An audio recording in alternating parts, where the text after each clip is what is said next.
காட்டு போர். இதில் ஒருபுறம் மாபுஸ்கான் படையில் ஆங்கிலேயர்கள் 1000 பேர், மேலும் நவாப் கூடுதல் படை 600 பேர் மற்றும் கர்நாடக பகுதியில் குதிரைப்படை, காலப்படை இருந்தனர். மறுமுனையில் பூலித்தேவர் ஆகிய எனது படையின் 1000 வீரர்கள், மேலும் திருவனாங்கூர் மன்னரின் அனுப்பிய 2000 வீரர்கள் இருந்தனர். இப்படை கொண்டு மாபுஸ்கான் படையை வீழ்த்தி வெற்றி வாகை சூடினேன். திருவிதாங்கூர் மன்னரின் சீரான ஆதரவு 1756 முதல் 1763 வரை இருந்தது. அதனால் ஆற்காடு நவாப்புக்கு எதிரான கிளர்ச்சியில் நீடித்து யூசுப் கான் கம்பெனியால் அனுப்பப்பட்ட அதிகாரி. அவர் திருச்சியில் என்னை தாக்க கம்பெனியால் அனுப்பப்படும் பீரங்கி வெடிமருந்து வரும் வரை காத்திருந்தார்.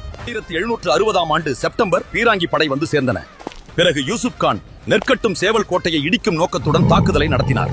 மாதங்கள் நீடித்த தாக்குதல் மே 16,761 ஆண்டு நெற்கட்டும், சேவல், வாசுதேவநல்லூர் மற்றும் பனையூர் ஆகிய 3 கோட்டைகளை யூசுப் கான் கைப்பற்றினார். இத்தாக்குதலில் நான் தோல்வியுற்றேன். அதற்கான காரணம் பிரெஞ்சுக்காரர்களிடமிருந்து உதவி வரவில்லை. மேலும் திருவிதாவாங்கூர், சேத்தூர், ஊத்துமலை, சுரண்டை ஆகியோர் என் அணியில் இருந்து ஆங்கிலேயர் அணிக்கு மாறினார்கள். 1764 ஆண்டு யூசுப் கான் கம்பெனி நிர்வாகத்திடம் தெரிவிக்காமல் பாளையக்காரர்களிடம் பேச்சுவார்த்தை நடத்திய காரணத்திற்காக துரோக குற்றச்சாட்டு சுமத்தி தூக்கிலிட்டனர்.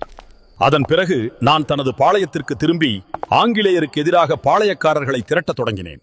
இம்முறை 1767 ஆண்டு கம்பெனி நிர்வாகத்தால் அனுப்பப்பட்ட கேப்டன் கேம்பல் என்னை தோற்கடித்தார். அதன் பிறகு நான் அங்கிருந்து தப்பி சென்று நாடு இழந்த நிலையில் சில காலம் வாழ்ந்து காலமானேன்.